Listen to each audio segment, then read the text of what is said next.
so I'm just trying to make one video that pretty much sums up everything about probability so that you guys have this like to watch as much as you need. So to start off, so probability, let's do probability versus ratios, right? How far can I write? Okay. So probability. Nope. Alright, so probability. So the total is on the bottom, right? We know this. Ratio or odds. The total is both parts together. So when you have ratio or odds, you're talking about two complementary events.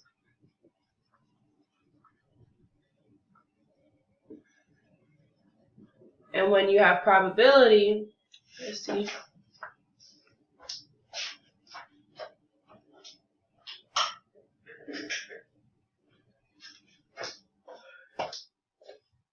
When you have probability, it's so it's just one event. You can only show one event at a time. Alright, but like to find the other number in your ratio, you have to find the complement of your probability. Alright, so like if we had 3/4, the complement of that would be 1/4, so 3 and 1 would be what makes up my ratio to add up to 4. So I can write that example out. So if my probability is 3/4, that means that this 4 is going to be the total. So if I'm converting that into a ratio, the 3 will be part of that, right? And then the complement of 3/4 is 1/4. So that means that the other side would be 1, right? So this shows what I want. This is what I don't want. They both add together to give me 4, which I know should be my total from my probability. And you can reverse it too. So if you're given a ratio, right, you add them together to see 4. So in your probability, you know 4 should go on the bottom because that should be your total. And then you either know, are you talking about what you want or what you don't want? So if we're talking about what we don't want, our top number will be 1. If we're talking about what we want, our top number will be 3. But it's only going to be one of these numbers. All right, so that's probability and ratio real quick. So another thing that we kind of struggle with is when we're thinking about like cards, right? Plain and simple, you guys. You have 52 cards in a deck, all right?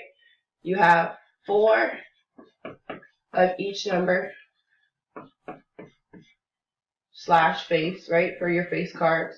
Your face cards are Jack, Queen, King, and you may or may not count Ace, because Ace could either count as 1 or, can you guys see this? Because Ace could count as 1 or, so, I don't know. It could count as 1 or it could be a face card. Alright. And then you have 13 of each suit.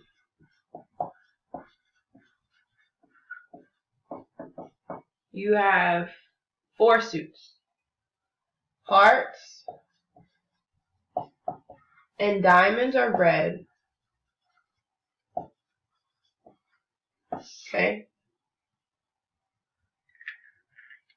I really don't know if you can see this. Spades, that doesn't work.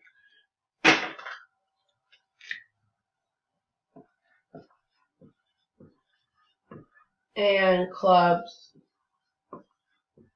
are black. So these are red and these are black. Maybe it's that way. So if you can't see it, this says hearts, diamonds, red. This says spades, clubs, black. This says Jack, Queen, King, Ace, because those are your face cards. And yeah, so you have 4 of each number. So out of all your numbers you have, so like you would have like a 2 of hearts, right? A 2 of diamonds, a 2 of spades, and a 2 of clubs. Okay? So you have each number you have 4 of, and each one is, you have 1 of each suit being represented. Alright? So if you think about it, that means you have 13 total numbers. So Ace, 2, 3, 4, 5, 6, 7, 8, 9, 10, Jack, Queen, King. Okay, 13. So that's cards, quickly.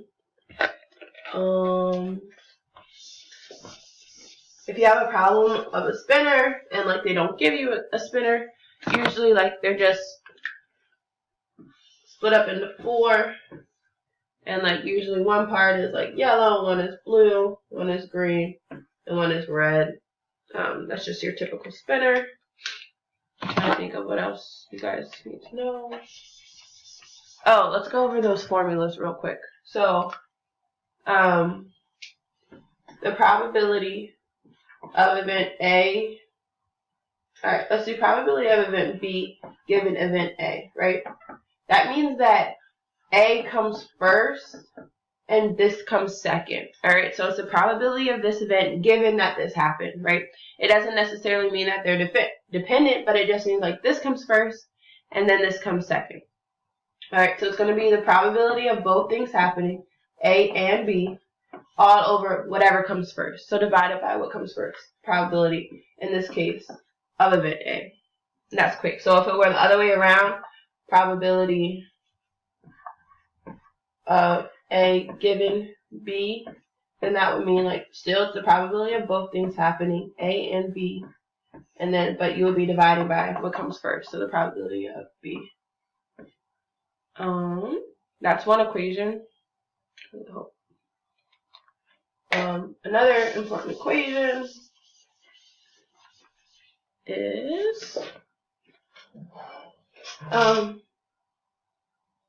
probability of A and B happening is the probability of A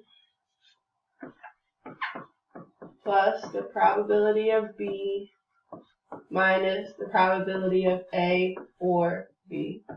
Same with the reverse, so you can switch these two spots.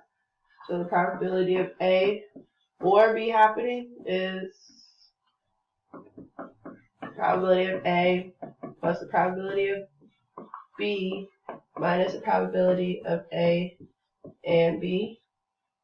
And then like you can plug in, so these are just like variables. Just plug in different numbers. I don't know if y'all can see this. It's frustrating.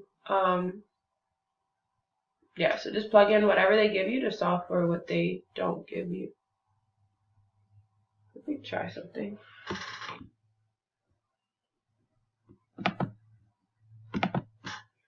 Why can't I stop?